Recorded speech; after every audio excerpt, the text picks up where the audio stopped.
여러분, 한번 상상해 보세요. 내가 평생 믿던 경전이 사실은 엉터리고 심지어 잘못된 신에 대한 기록이라고 누군가 주장한다면요? 심지어 그 사람이 직접 칼을 들고 이건 틀렸다, 저건 불필요하다 하면서 막 잘라내고 자신만의 완벽한 성경을 딱 내놓는다면 어떨까요? 이게 그냥 상상 속 이야기냐고요? 아닙니다. 지금으로부터 약 1900년 전 정말로 신의 말씀을 자기 손으로 직접 편집하려 했던 남자가 있었습니다. 그 이름은 마르시온. 오늘은 역사상 가장 위험한 이단아로 불렸던 그의 도발이 어떻게 역설적으로 오늘날 우리가 아는 바로 그 신약 성경을 탄생시켰는지 그 거대한 역사의 전환점으로 함께 들어가 보려 합니다. 우리가 지금 읽고 있는 신약 성경 21권이잖아요. 마태, 마가, 누가, 요한복음으로 시작해서 요한계시록으로 끝나는 이 목록이 과연 처음부터 딱 정해져 있었을까요? 절대 아니었습니다. 당시엔 수많은 복음서와 서신들이 막 뒤섞여 있던 말 그대로 혼돈의 시대였어요. 도대체 무엇이 진짜고 무엇이 가짜인지 그 기준을 세우게 만든 결정적인 계기가 있었는데요. 놀랍게도 그 시작점엔 교회를 송두리째 무너뜨리려 했던 한 남자가 있었습니다. 자, 타임머신을 타고 2세기 중반의 로마 제국으로 한번 가보겠습니다. 이 시대 기독교 공동체에는요, 아직 우리가 아는 통일된 한 권의 신약 성경 이런 게 없었어요. 물론 구약 성경은 있었죠. 하지만 예수님의 가르침이나 사도들의 행적을 담은 책들은 아직 공식적인 목록, 즉 정경으로 딱 확정되지 않은 상태였습니다.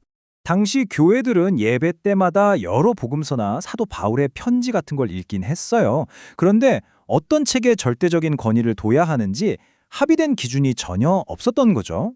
이건 말이죠. 마치 나라를 세우긴 했는데 국가의 근간이 될 헌법이 아직 정해지지 않은 상태 같은 거였어요. 그러니까 누구라도 그럴듯한 주장을 들고 나타나면 교회 전체가 그냥 흔들릴 수 있는 아주 아슬아슬한 시기였던 겁니다. 바로 이 혼란의 한복판으로 역사의 물줄기를 바꿀 한 남자가 걸어 들어옵니다. 바로 이 이야기의 중심인물 마르시온입니다. 그는 서기 85년경 흑해 연안의 아주 부유한 항구 도시였던 시노페에서 태어났습니다. 이 사람 보통 인물이 아니었어요. 당시 지중해 무역의 핵심이었던 해운업으로 어마어마한 부를 쌓은 선주였고요. 사람들을 휘어잡는 카리스마에 머리까지 아주 비상한 인물이었습니다. 자, 이 슬라이드를 보시면 그의 인생이 딱 요약되어 있는데요. 140년경에 그는 제국의 심장부인 로마로 갑니다. 그리고 당시 로마 교회에 무려 20만 세스테르티우스라는 돈을 헌금하는데요. 이게 오늘날 돈으로 환산하면 와, 정말 수십억 원에 달하는 어마어마한 돈이었어요. 단숨에 그는 로마 교회의 핵심 인물로 떠오릅니다. 그런데 그가 로마에서 케르도라는 영지주의 스승을 만나면서 기독교의 뿌리를 뒤흔드는 아주 위험한 사상에 깊이 빠져들기 시작합니다. 그가 로마에 가져온 건 막대한 돈만이 아니었습니다. 그의 머릿속엔 말이죠. 지난 100년간 교회가 쌓아올린 모든 걸 단번에 무너뜨릴 수 있는 그야말로 폭탄 같은 신학적 확신이 자리 잡고 있었던 겁니다. 그는 스스로를 기독교를 오염에서 구해낼 위대한 개혁자라고 굳게 믿었습니다. 과연 교회의 심장을 정조준한 그의 주장은 대체 무엇이었을까요?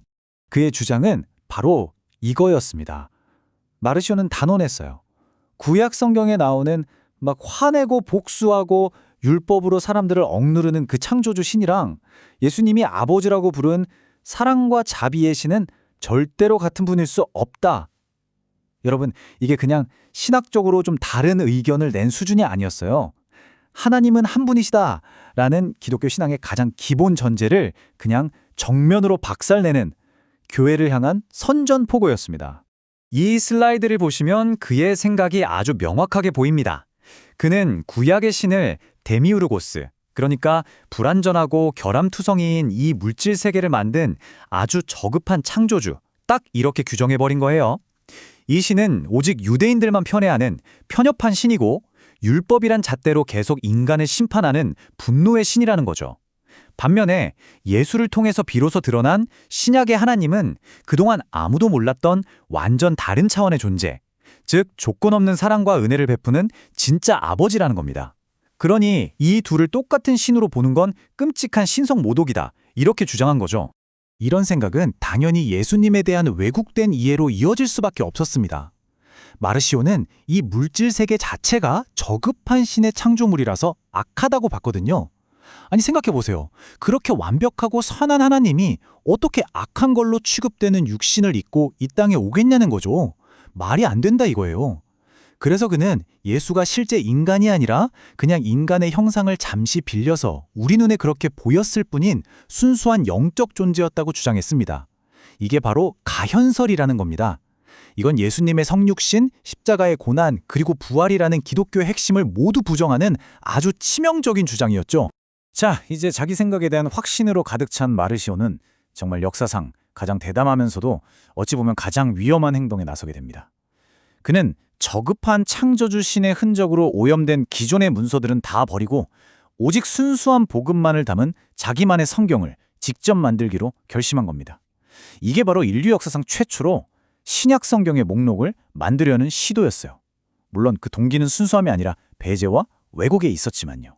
그의 편집 기준은 자기 신앙만큼이나 아주 급진적이었습니다. 첫째, 구약 성경? 이건 저급한 신의 이야기라면서 그냥 통째로 다 버립니다. 가차 없어요. 둘째, 수많은 복음서 중에서도 유대적인 색채가 가장 옅다고 생각한 누가복음, 딱 한 것만 골랐습니다. 셋째, 오직 사도 바울만이 예수님의 순수한 복음을 제대로 이해했다고 믿었기 때문에 그의 편지 10권만을 자기 성경 목록에 포함시켰습니다. 근데 여기서 멈추지 않았어요.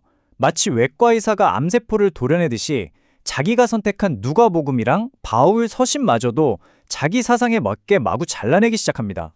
예수가 유대인의 족보랑 상관없는 영적인 존재여야 하니까 예수님의 탄생 이야기나 다윗의 후손이라는 족보 싹 다 지워버렸고요. 구약의 하나님을 좋게 말하거나 율법이 가치 있다고 말하는 구절들은 흔적도 없이 잘라냈습니다. 그러니까 자기 이론에 조금이라도 안 맞는다 싶으면 이건 다 오염된 거라면서 그냥 싹 다 제거해버린 거죠. 마르시온이 직접 만든 이 성경과 그의 가르침은요, 그의 막대한 돈과 카리스마를 타고 로마 제국 전역으로 무섭게 퍼져나갔습니다.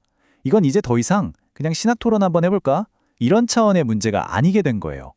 교회의 뿌리인 구약과의 연결고리를 끊어버리고 예수님의 인간됨을 부정하는 그의 주장은 교회의 존재 자체를 위협하는 실존적인 위기였습니다.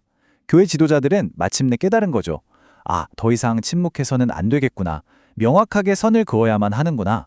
당시 교회가 이걸 얼마나 심각하게 받아들였는지는 이 한마디에 다 담겨 있습니다. 사도 요한에게 직접 가르침을 받았던 당대 최고의 어른 폴리캅이 로마에서 마르시온과 딱 마주쳤을 때 뱉은 말입니다. 나는 당신을 알아보겠소. 당신은 사탄의 맏아들이요. 이건 그냥 화가 나서 한 욕이 아니었어요. 당신의 가르침은 복음의 본질을 파괴하는 악마적인 것이다. 라는 교회의 가장 단호하고도 공식적인 선언이었던 셈입니다. 자, 드디어 교회의 체계적인 반격이 시작됩니다. 이레니우스나 테르툴리아누스 같은 위대한 교부들이 마르시온의 주장을 조목조목 격파하는 방대한 책들을 써냈습니다. 그들은 구약의 창조주 하나님과 신약의 구원자 하나님은 절대 다른 분이 아니라 한 분 하나님이심을 강력하게 견호했죠. 그리고 마침내 가장 중요하고 근본적인 질문에 답하기 시작합니다. 좋아, 마르시온의 성경이 가짜라면 도대체 진짜 성경은 뭔데? 교회는 역사상 처음으로 권위 있는 성경 목록, 즉 정경을 확립하는 위대한 과업에 착수하게 된 겁니다. 이 슬라이드가 그 길고 험난했던 여정을 보여주는데요. 144년에 마르시온이 공식적으로 파문당한 것을 시작으로 교회는 어떤 책이 진짜 사도들의 권위를 가졌고 모든 교회가 받아들여야 할 보편적인 말씀인지를 가려내는 작업을 수백 년에 걸쳐서 진행합니다. 170년쯤에 우리가 가진 신약과 거의 비슷한 무라토리안 정경이라는 목록이 등장하고요. 마침내 367년 알렉산드리아의 감독이었던 아타나시우스가 오늘날 우리가 쓰는 것과 정확히 똑같은 27권의 신약 목록을 그의 부활절 편지에 담아 발표하게 됩니다. 어쩌면 마르시온의 공격이 없었다면 이 방어벽을 쌓는 일은 훨씬 더 늦어졌을지도 모르는 일이죠. 자, 이제 이 이야기의 마지막 장, 클라이맥스로 가보겠습니다. 여기서 우리는 역사상 가장 흥미롭고 거대한 아이러니와 마주하게 됩니다. 교회를 파괴하려 했던 한 남자가 남긴 의도치 않았던 유산에 대한 이야기입니다. 결론은 이 한 문장으로 딱 요약이 됩니다. 마르시오는 성경을 해체하고 없애려고 했습니다.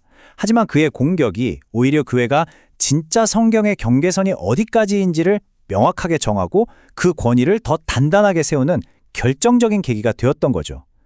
마치 우리 몸에 치명적인 바이러스가 침투했을 때 오히려 우리 몸의 면역 체계가 정신을 바짝 차리고 더 강력한 항체를 만들어내는 것과 같은 원리입니다. 결국 역사상 가장 위험한 이단아로 낙인 찍힌 마르시온. 그는 역설적이게도 신약 성경 정경화에 의도치 않은 설계자가 되어버린 셈입니다. 그는 교회의 기초를 무너뜨리려고 거대한 돌을 던졌지만 교회는 그가 던진 바로 그 돌을 가져다가 성경이라는 아주 견고한 집을 짓는 주춧돌로 사용했습니다. 정말 놀랍고도 신비로운 역사의 반전이 아닐 수 없죠. 1900년 전 2세기를 살았던 한 남자의 이야기가 시대를 뛰어넘어서 지금 우리에게 아주 깊은 질문을 던지고 있습니다. 마르시오는 자기 머리로, 자기 논리로 이해할 수 없는 하나님의 모습을 성경에서 과감하게 도려냈습니다. 그는 자기가 원하는 그저 상냥하고 자비롭기만 한 신의 모습만 남겨두었죠. 혹시 우리도 성경을 읽을 때 이해하기 어렵고 좀 부담스러운 구절들은 슬쩍 외면하고 있지는 않습니까? 내가 좋아하는 구절, 나에게 위로가 되는 말씀만 쏙쏙 골라 읽으면서 나만의 미니 성경을 만들고 있지는 않은가요? 신을 내 생각의 틀 안에 가두려는 유혹, 이것이 바로 우리 안에 있는 현대의 마르시온일지도 모릅니다. 신을 편집했던 한 남자의 이야기가 오늘 우리에게 말씀 앞에 얼마나 겸손해야 하는지를 가르쳐주고 있습니다.